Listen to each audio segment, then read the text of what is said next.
Hello everyone. In this video we are going to discuss the nodal analysis. ठीक है, हमने KCL का law पढ़ा था, KVL का लॉ पढ़ा. KVL का लॉ कहाँ यूज़ होता है? मैश एनालिसिस में. ठीक है, तो KCL का लॉ जो यूज़ होगा वो कहाँ यूज़ होगा? नोडल एनालिसिस में. तो with the help of Kirchhoff current law हम किसी भी सर्किट की एनालिसिस करेंगे. उसमें जो भी एलिमेंट्स हैं उसमें हम पावर एब्जॉर्ब निकाल सकते हैं, पावर डिसिपेटेड निकाल सकते हैं, या फिर उसमें वोल्टेज ड्रॉप निकाल सकते हैं. ठीक है, तो ये चीज़ें हम फाइंड आउट करेंगे. उसमें हम क्या कर रहे थे, वो हमारा था लूप करंट मेथड, जिसमें हम किसी भी मेश में या लूप में करंट असाइन कर रहे थे और उनको हम सॉल्व कर रहे थे. ठीक है, जिससे हमें करंट की वैल्यू मिल जाए. यहाँ हम क्या करेंगे, ये इसे कहते हैं नोड वोल्टेज मेथड. ठीक है, यहाँ हम फाइंड आउट करेंगे कि प्रिंसिपल नोड कितने हैं. ठीक है, और उन प्रिंसिपल नोड्स के हम वोल्टेज असाइन करेंगे और उनको हम फाइंड आउट करेंगे. ठीक है, तो देखिए स्टेप बाय स्टेप चलेंगे तो समझ में आएगा आपको कि क्या करना है, कैसे करना है. ठीक है, और सेम चीज़ है, एनालिसिस है, तो ऑब्वियस सी बात है सर्किट की हम एनालिसिस क्यों करते हैं? To analyze the electric circuit, जिससे कि हम एलिमेंट्स के जो एलिमेंट्स हैं आपके पास उसमें हम वोल्टेज ड्रॉप या पावर अब्जॉर्ब या पावर डिसिपेटेड निकाल पाएँ. ठीक है, तो देखिए जो स्टेप्स रिक्वायर्ड है वो है, सबसे पहले आपको फाइंड आउट क्या करना है कि identify the total number of principal nodes. Principal node क्या होती है, मैंने आपको बताया था. सिंपल नोड क्या होती है, जहाँ पर टू ब्रांचेस मीट करें या दो एलिमेंट जहाँ मीट करते हैं उसे कहते हैं हम सिंपल नोड. प्रिंसिपल नोड वो होती है जहाँ पर दो से ज़्यादा, ठीक है, इट मीन्स 3 और मोर देन 3 एलिमेंट्स या ब्रांच जहाँ पर मीट करती हैं उसे हम क्या कहते हैं? Principal node. ठीक है, सेकेंड पॉइंट क्या होगा आपका कि assign the voltage at each principal node. सारी जितनी भी प्रिंसिपल नोड आपको फाइंड आउट होती हैं सर्किट में, उन सबको आप एक वोल्टेज उसमें कंसिडर कर लेंगे. ठीक है, उनमें से जितनी भी प्रिंसिपल नोड हैं उनमें से एक प्रिंसिपल नोड को आप एज अ रेफरेंस नोड ले लेंगे. ठीक है, जिसको हम डेटम नोड भी बोलते हैं. ठीक है, उस नोड का वोल्टेज 0 वोल्ट होगा. ठीक है, थर्ड क्या होगा, जितनी भी अब नॉन रेफरेंस नोड है, इस रेफरेंस नोड को छोड़ के जितनी भी नॉन रेफरेंस नोड है जहां पर अननोन वोल्टेज आपने असाइन कर रखा है, वो सारे पॉइंट्स पर आपको KCL की इक्वेशन लगानी है. ठीक है, तो write the KCL equation for each non reference node. Okay, then जितनी भी आपकी KCL इक्वेशन आई हो उनको आप सॉल्व कर देंगे और उनसे आपको क्या मिल जाएगा? नोड वोल्टेजेस मिल जाएंगे. ठीक है, और उनसे हमको जो भी चीज़ों की रिक्वायरमेंट होगी, जो भी हमें क्वेश्चन पूछा गया होगा, उनको हम फुलफिल कर लेंगे. नाउ दो बातें आपको ध्यान रखनी है. मेश एनालिसिस प्लानर नेटवर्क के लिए ही यूज होता था. ठीक है, आपने वहाँ पे देखा था कि only for planar network mesh analysis हम यूज़ कर सकते थे. लेकिन यहाँ पर आप प्लानर एंड नॉन प्लानर दोनों के लिए नोडल एनालिसिस यूज़ कर सकते हैं. पहला. दूसरा, वहाँ पर नंबर ऑफ इक्वेशन रिक्वायर्ड क्या थी? Equals to number of mesh या equals to number of unknown currents जो मेश में आपने असाइन की हैं, या फिर B-N+1. ठीक है, B क्या थी? ब्रांच थी. N क्या थी? आपकी प्रिंसिपल नोड थी. यहाँ क्या होगा, नंबर ऑफ इक्वेशन रिक्वायर्ड जो होंगी वो नंबर ऑफ प्रिंसिपल नोड्स -1. -1 क्या है? ये यही रेफरेंस नोड है. ठीक है, इसलिए हम -1 कर देते हैं यहाँ पे. इसको अगर आपको देखना है वही किसके इक्वल होगा? Number of unknown node voltages. जो वोल्टेज हमने कहाँ माने हैं? नॉन रेफरेंस नोड में माने हैं. ठीक है, तो आई होप यहाँ तक क्लियर होगा आपको. तो इतना आप नोट कर लीजिए. ठीक है, फिर हम आगे बढ़ते हैं कि कैसे हम इसको सॉल्व करेंगे. ठीक है, तो ये 4 पॉइंट हैं जो स्टेप्स हैं और 2 पॉइंट आपको ये ध्यान रखने हैं. ठीक है, नाउ कुछ पॉइंट्स हैं, जैसे ये इंपॉर्टेंट पॉइंट्स हैं, इनको हम थोड़ा सा देखेंगे. हमें मान लीजिए एक प्रिंसिपल नोड ये है, एक प्रिंसिपल नोड ये है. ठीक है, हम इसको नेम दे देते हैं principal node A, principal node B. ठीक है, 2 प्रिंसिपल नोड है. ऐसे ही यहाँ पर A B है. सारे पॉइंट्स में A B क्या है? प्रिंसिपल नोड है. एक प्रिंसिपल नोड से दूसरी प्रिंसिपल नोड को हम कहते हैं ब्रांच. ध्यान रखेंगे इस बात का. देखिए, अगर दो प्रिंसिपल नोड के बीच में केवल एक रेजिस्टेंस लगा हो, सिर्फ क्या लगा हो? एक रेजिस्टेंस लगा हो R1, इसका पोटेंशियल मान लीजिए V1 है, इसका पोटेंशियल V2 है. तो आप करंट अगर आपको फाइंड आउट करनी है तो आप जानते हैं करंट कहाँ से चलती है? हायर पोटेंशियल से लोअर पोटेंशियल. ठीक है, तो अगर हमें करंट डायरेक्शन ऐसे पूछी गई हो I, ठीक है, या फिर मान लीजिए IA पूछा गया हो, तो क्या होगा वो I A equals to V1 minus V2 upon R1। Clear है ये बात। अगर ये उल्टा पूछा जाता, मान लीजिए आई बी पूछा जाता, ठीक है, कि आई बी की वैल्यू क्या होगी। आई बी कहाँ से चल रही है, V2 से चल रही है V1 की तरफ, इसका मतलब हायर पोटेंशियल से लोअर पोटेंशियल। तो I2 की वैल्यू क्या होती, I2 की वैल्यू होगी V2 minus V1 upon R1। तो याद रखेंगे करंट कहाँ से चल रही है और कहाँ तक जा रही है इस पे डिपेंड करता है, ठीक।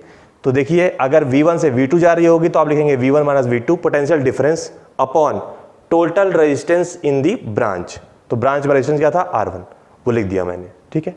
सेम चीज यहां पर देखिए, अगर करंट राइट से लेफ्ट देख रहे हैं हम, V2 से V1, तो हायर पोटेंशियल में कौन हुआ, V2 हुआ, ठीक है। तो V2 minus V1 upon R1 लिख देंगे हम, दैट इज क्या होगी, वो IB होगी, इसको हम IB कर देंगे। क्लियर है ये बात। आगे देखते हैं, अगर दो रेजिस्टेंस आ जाएं ब्रांच में, एक प्रिंसिपल नोड और दूसरी प्रिंसिपल नोड के बीच में अगर दो रेजिस्टेंस आ जाएं तो हम क्या लिखेंगे, देखिए आप इसको KVL में भी लिख सकते हैं। देखिए इसको आप लिख सकते हैं V1 minus I into R1 minus I into R2 minus V2 equals to 0। आप ऐसे भी लिख सकते हैं, वैल्यू सेम आएगी।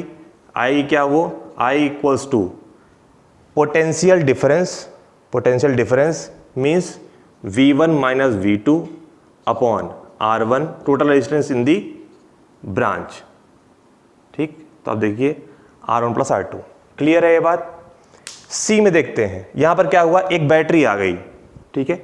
बैटरी का ये टर्मिनल क्या है, प्लस, ये क्या है, माइनस। जैसे हम KVL लिखते थे वैसे ही लिख देंगे आप, आपको आंसर मिल जाएगा।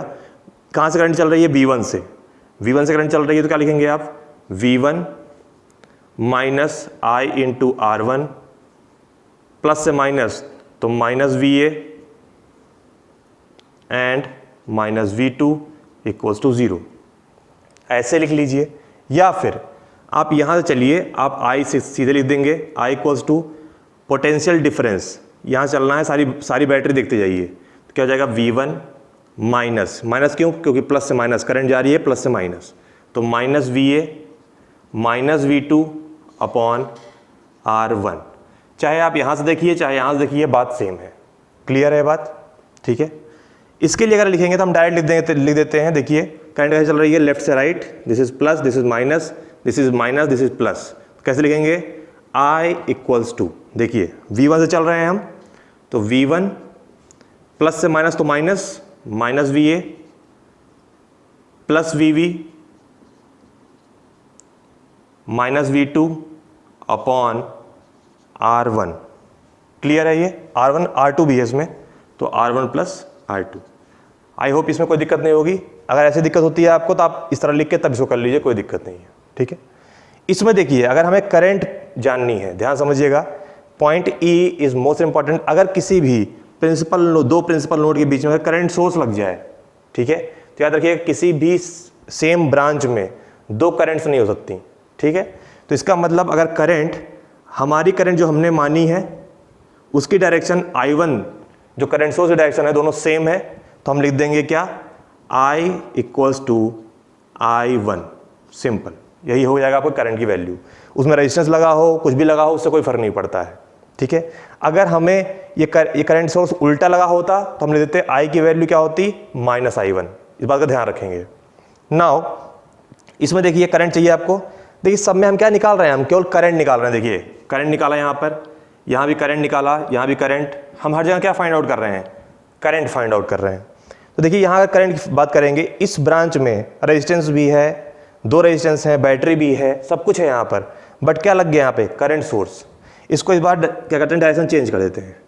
डायरेक्शन आप इस तरह ले लीजिए, अगर इस तरह डायरेक्शन है, अब आपको करंट लिखनी है, ठीक है। तो I की वैल्यू क्या हो जाएगी, इस बार I की वैल्यू हो जाएगी माइनस I1। क्यों, क्योंकि हमारी जो डायरेक्शन है that is left to right, और करंट सोर्स डायरेक्शन क्या है, that is right to left.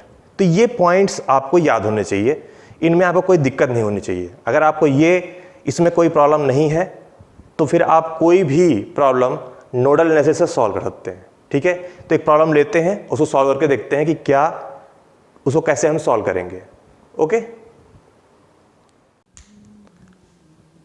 देखिए हमने जो प्रॉब्लम यहाँ पर कंसिडर करी है, इस सेम प्रॉब्लम हमने ली है कौन सी, जो मेश एनालिसिस में हमने ली थी। जो मैं आपको मेश एनालिसिस के बारे में डिस्कस कर रहे थे, तो जो प्रॉब्लम हमने ली थी वही सेम प्रॉब्लम ली है। इसको समझेंगे, ठीक है। इसके बाद हम ढेर सारी प्रॉब्लम्स लेंगे नेक्स्ट वीडियोज़ में। उसमें क्या होगा, उससे हम और क्लैरिटी लाएंगे, उसमें इनमें एलिमेंट्स बदल बदल के देखेंगे कि क्या फ़र्क पड़ता है, ठीक है। तो देखिए यहाँ इस सर्किट में देखेंगे हम स्टेप्स जो हमने आपको बताया था, 4 स्टेप्स थे। फर्स्ट स्टेप क्या था आपका कि identify the number of principal nodes present in this circuit. तो देखिए मैंने आपको बताया था प्रिंसिपल नोड्स क्या होती हैं, जहाँ पर 3 और मोर देन 3 ब्रांचेस मीट करती हैं। अगर आप देख सकते हैं तो पॉइंट बी और पॉइंट ई, 2 पॉइंट ऐसे हैं जो क्या हैं आपके प्रिंसिपल नोड हैं। That is clear. तो इसका मतलब ये पॉइंट बी और ई, ये 2 पॉइंट आपके क्या हुए, प्रिंसिपल नोड, ठीक है। और जो नोट में आपके पॉइंट था उससे अगर आप थोड़ा सा ध्यान दें तो मैंने बोला था कि नंबर ऑफ इक्वेशन रिक्वायर्ड क्या होती है, नंबर ऑफ इक्वेशन रिक्वायर्ड क्या होंगी, नंबर ऑफ प्रिंसिपल नोड जितनी भी हैं -1। तो यहां देखिए 2 हैं तो 2 -1, इसका मतलब केवल एक इक्वेशन से, ठीक है, केवल एक इक्वेशन से हम इस सर्किट को क्या कर सकते हैं, सॉल्व कर सकते हैं। मेश में हमें 2 इक्वेशन की रिक्वायरमेंट हुई थी, ठीक है। तो आप जिससे भी कंफर्टेबल हैं, आप किसी सर्किट में अगर नहीं कहा गया है, नहीं प्रेस्क्राइब किया गया है कि मेश से ही करना है या नोडल से ही करना है, ठीक है, तो आप किसी से भी कर सकते हैं, ठीक है। तो देखिए 2 प्रिंसिपल नोड मिल गई हमें, ठीक है, ये फर्स्ट स्टेप था। सेकेंड स्टेप क्या था कि हमें असाइन करना है voltages at each principal node. 2 principal node हैं, लेकिन उनमें से क्या कहा गया था, एक प्रिंसिपल नोड को हमें रेफरेंस नोड लेना है, ठीक है। तो हम अपनी कन्वीनियंस के लिए हमेशा बॉटम नोड को एज अ रेफरेंस नोड ले लेते हैं। मान लीजिए ये नोड है, दैट इज रेफरेंस नोड। इसका वोल्टेज क्या होगा, 0 वोल्ट, ठीक है। तो इसका मतलब ये क्या हुआ, एक नॉन वोल्टेज हो गया। ये वोल्टेज हमें पता है। जो दूसरा है उसको हम मान लेते हैं V, सिंपल V।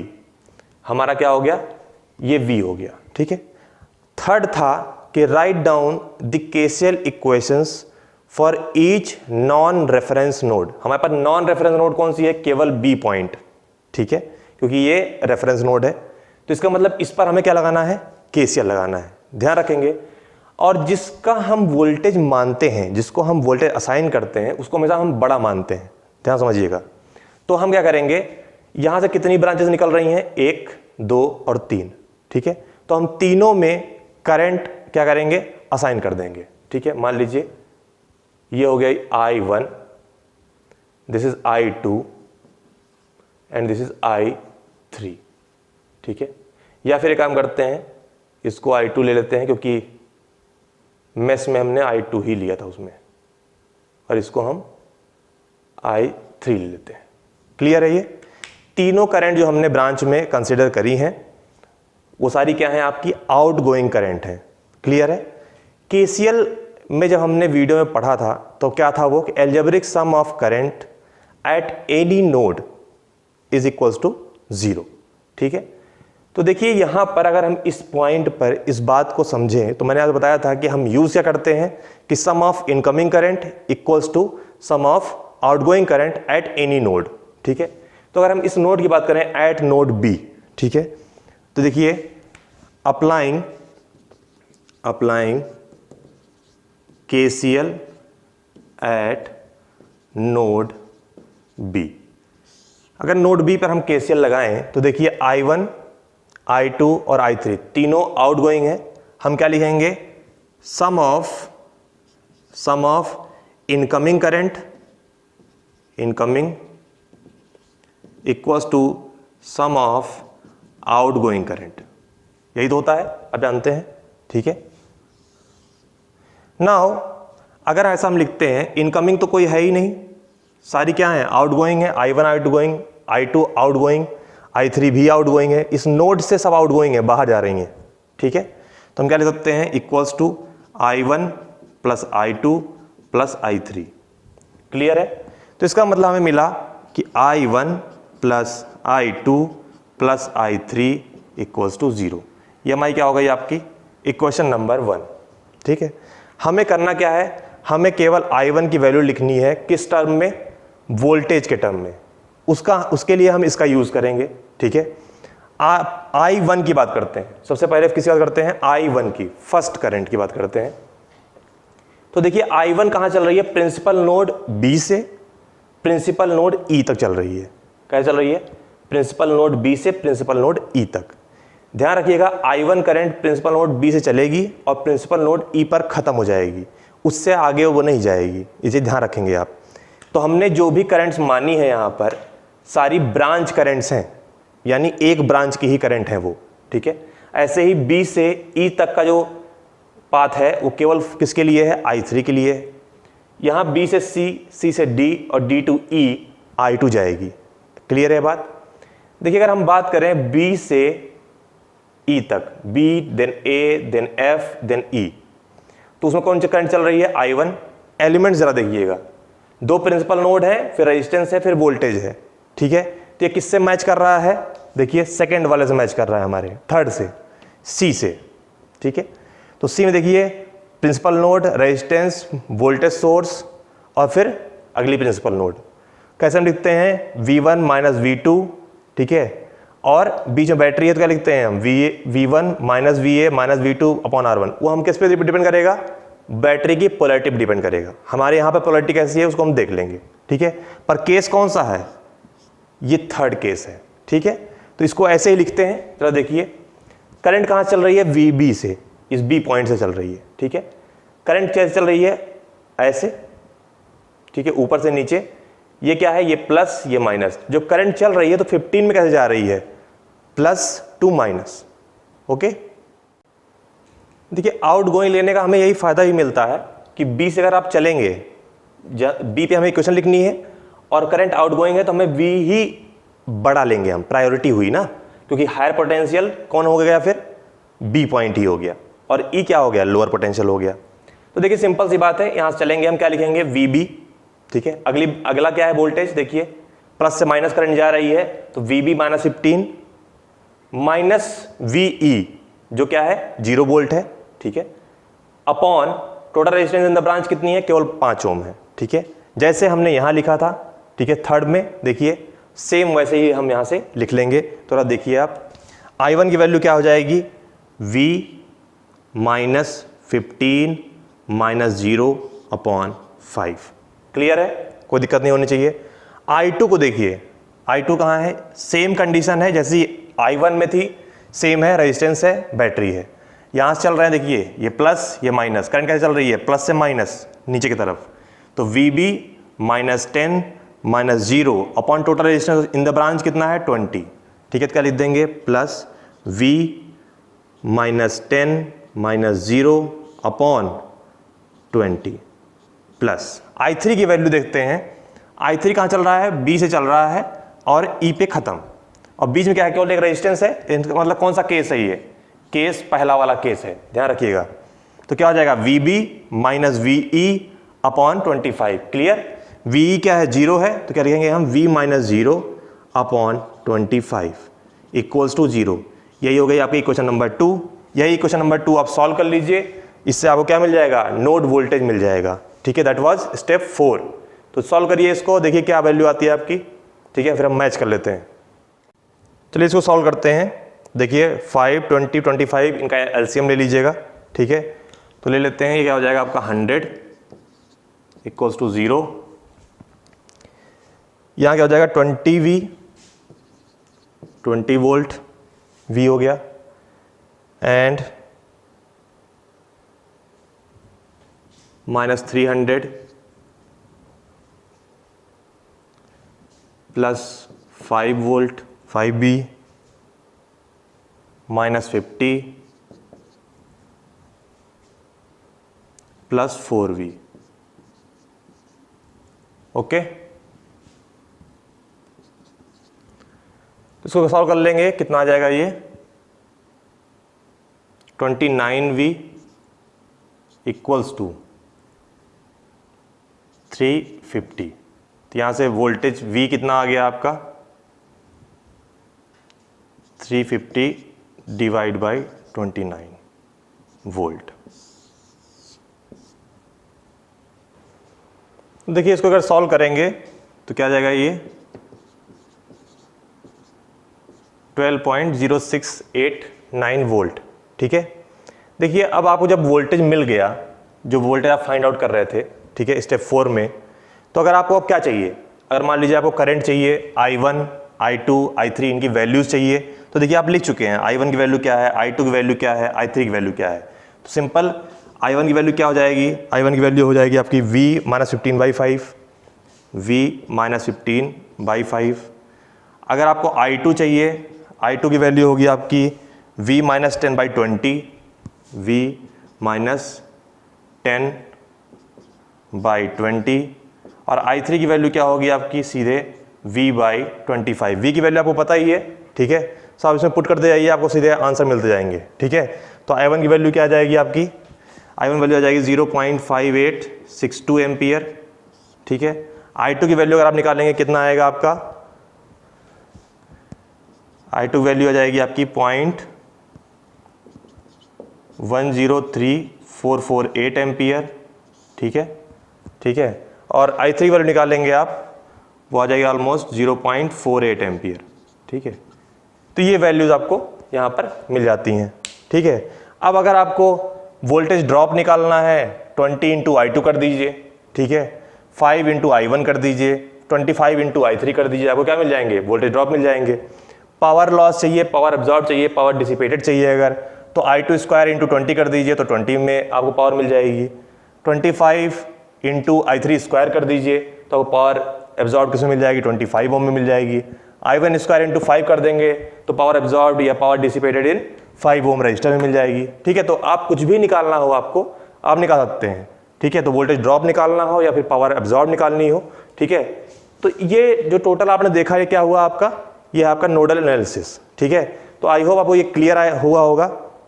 अगर आपको कोई दिक्कत है, आपको कुछ समझ में नहीं आता है, तो आप कमेंट बॉक्स में पूछ सकते हैं। ठीक है, नेक्स्ट जो भी वीडियोस बनेंगे जिनमें हम 2-4 प्रॉब्लम 5 प्रॉब्लम लेंगे, ठीक है, वो सारी प्रॉब्लम डिफरेंट टाइप की होंगी। ठीक है, हम कुछ ना कुछ उसमें नया करेंगे और हर वीडियो से आपको कुछ ना कुछ मिलेगा ज़रूर। ठीक है, कुछ आप नया सीखेंगे।